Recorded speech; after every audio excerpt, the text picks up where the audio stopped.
മാളവിക മലയാളം സീരിയലിൽ അധികം കണ്ടുപരിചയമില്ലാത്ത മുഖം തുടരുന്നു. രണ്ടു കാലുകളും അനക്കാന് വയ്യാതെ ഒന്ന് കരയാന് പോലും വയ്യാതെ വിറച്ചു വിങ്ങിക്കിടക്കുകയാണ് ആൻസി. ആദ്യ രാത്രി നശിച്ച രാത്രിയായി മാറിയോ? പ്രവീണിനും ഇനി എന്ത് ചെയ്യണമെന്ന് മനസ്സിലാകുന്നില്ല. അവന് ഇതിനെക്കുറിച്ച് വലിയ ധാരണ ഉണ്ടായിരുന്നില്ല. കണ്ടതും കേട്ടതും പ്രയോഗത്തിൽ വരുത്തിയതാണ്. വേണ്ട എന്ന് ആൻസി പറഞ്ഞെങ്കിലും അവന്റെ കൈ വിട്ടുപോയിരുന്നു. ആരോട് പറയുമെന്ന് അവനൊരു പിടിയുമില്ല. അരക്കെട്ടിൽ നിന്ന് ഒഴുകി തുടങ്ങിയ രക്തം തുടയിലെത്തി. അവന് മാന്തിയ പാടുകൾ ചുവന്നിരുന്നു. ആൻസി ചുരിദാറിന്റെ പാന്റ് കൊണ്ട് രക്തം തുടച്ചു. അവൾ എഴുന്നേൽക്കാന് ശ്രമിച്ചു. പ്രവീണ് അവളുടെ കൈ പിടിക്കാന് ശ്രമിച്ചപ്പോൾ അവൾ കൈ തട്ടി തെറിപ്പിച്ചു. അവൾ പതിയെ നടന്നു ടോയ്ലറ്റിലേക്ക് പോയി. അവളുടെ കാലുകൾ നിലത്തുറച്ചില്ല. അവൾ 1-2 തവണ ഭിത്തിയിൽ ചാരി നിന്നു. അവൾക്ക് തല ചുറ്റി. അവൾ നിലത്തിരുന്നു. പ്രവീണ് ഓടിച്ചെന്നു. അടുത്ത് വരരുത്, ആൻസി ആക്രോശിച്ചു. കാര്യം ഭീകരമായി പോയെന്ന് പ്രവീണിന് നന്നായി മനസ്സിലായി.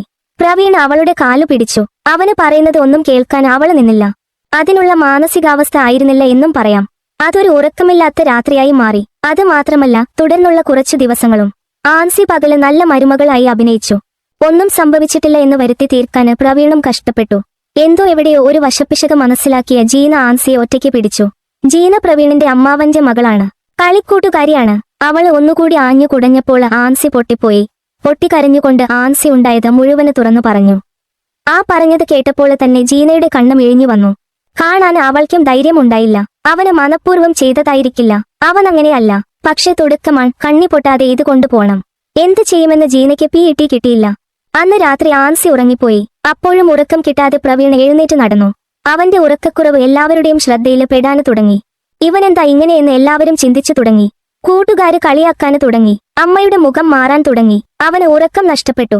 ഇത് പറയാൻ അവന് കുമ്പസാരക്കൂട്ടിൽ പോകില്ല. കൂട്ടുകാരോട് പറയാന് വയ്യ. അവരെങ്ങനെ കാണുമെന്ന് പറയാന് പറ്റില്ല. ആൻസിയുടെ മാനസികാവസ്ഥ പിഇടി കിട്ടുന്നില്ല. അവൾ എല്ലാവരുടെയും കൂടെ കൂടുന്നുണ്ട്. പക്ഷെ പ്രവീണിനോട് മിണ്ടുന്നില്ല. കൈവിട്ടു തുടങ്ങിയ ജീവിതം എങ്ങനെ തിരികെ പിടിക്കുമെന്ന് അവനറിയില്ല. ഒടുക്കം ഒരു രാത്രി അവന് വീണ്ടും ആൻസിയുടെ കൈ പിടിച്ചു. അവൾ ഞെട്ടി. പ്രവീണ് പെട്ടെന്ന് തന്നെ കൈവിട്ടു. അന്നത്തെ ആ ഞെട്ടൽ അവൾക്ക് ഇപ്പോഴും മാറിയിട്ടില്ല. പ്രവീണിന് അന്നും ഉറങ്ങാന് പറ്റിയില്ല. പ്രവീണ് നോർമൽ ആയിട്ടില്ല എന്ന് ജീനയ്ക്ക് മനസ്സിലായി. അവൾ അവനെ വാച്ച് ചെയ്യുന്നുണ്ടായിരുന്നു. കാര്യം അവളറിഞ്ഞു എന്ന് അവനോട് പറയാനും ഒരു മടി. പിറ്റേന്ന് ജീന അവരെ വീട്ടിലേക്ക് വിരുന്നു വിളിച്ചു. ഒരു ദിവസം തങ്ങാന് കൂട്ടാക്കി വന്നാല് മതിയെന്ന് ജീന പറയുകയും ചെയ്തു. ജീന ആൻസിക്ക് ഒരു ആശ്വാസമാണ്. അവള് പറയുന്നത് നിരസിക്കണ്ട. ആൻസിയും പ്രവീണും പോകാന് തീരുമാനിച്ചു. അത്താഴ വിരുന്ന് ജീന ഗംഭീരമാക്കി. അന്ന് കുറെ നാളുകൾക്ക് ശേഷം ആൻസിയുടെ മുഖത്ത് ചിരി പടരുന്നത് പ്രവീണ് കണ്ടു. ജീവിതം എന്തായി തീരുമെന്ന് അറിയില്ലെങ്കിലും പ്രവീണിന്റെ മനസ്സിന് കുറെ സമാധാനമായി. ജീന അവർക്ക് വേണ്ടി ബെഡ്റൂമിലും ചില മാജിക്കുകൾ കരുതിയിരുന്നു. ചെയ്യുന്നത് തെറ്റോ ശരിയോ അവൾക്ക് അറിയില്ല. ഇണകുരുവികൾക്ക് ഇണ ചേരാന് തോന്നാന് പാകം അവള് ചിലതെല്ലാം ഒപ്പിച്ചുവച്ചു. ആദ്യം കണ്ടപ്പോൾ ഒരു കൗതുകം തോന്നിയെങ്കിലും മനസ്സില് തട്ടിയപ്പോൾ ആൻസിക്ക് പഴയതെല്ലാം ഓർമ്മ വന്നു. അവൾ ഒളി കണ്ണിട്ട് പ്രവീണിനെ നോക്കിയപ്പോൾ അവന് ഇതെല്ലാം കണ്ട് അന്താളിച്ചു നിൽക്കുകയാണ്. വാ തുറന്നു പിടിച്ച് പ്രവീണ് നിൽക്കുന്ന നിൽപ്പ് കണ്ടപ്പോൾ എവിടെയോ ആൻസിക്ക് ചിരി പൊട്ടിപ്പോയി. പ്രവീണ് പെട്ടെന്ന് പരിസരത്തേക്ക് വന്നു. പ്രവീണിന്റെ ചമ്മല് കണ്ടപ്പോഴും ആൻസിക്ക് ചിരി വന്നു. രണ്ടുപേരുടെയും മനസ്സ് റിലാക്സ് ആയി വരാന് തുടങ്ങിയിരുന്നു. കിടക്കാന് വേണ്ടി ബെഡ് കുടഞ്ഞു വിരിച്ചപ്പോൾ ജീന ഒളിപ്പിച്ചു വച്ച അവസാനത്തെ ആയുധം അവിടെ പാറി നടന്നു. ഒരു വെള്ള പേപ്പര്.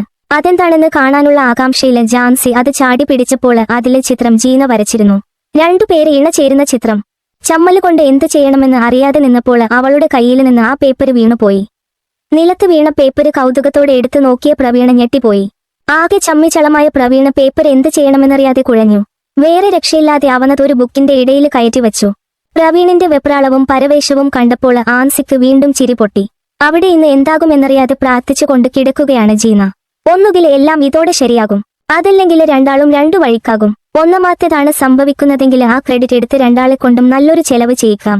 മറിച്ച് രണ്ടാമത്തേതാണ് സംഭവിക്കുന്നതെങ്കിൽ കാരണവന്മാര് എല്ലാവരും കൂടി ജീനയെ തലക്കടിച്ചു കൊല്ലും. കർത്താവേ, നല്ലത് മാത്രം വരുത്തണേ എന്ന് പ്രാർത്ഥിച്ചു ജീന കിടന്നു.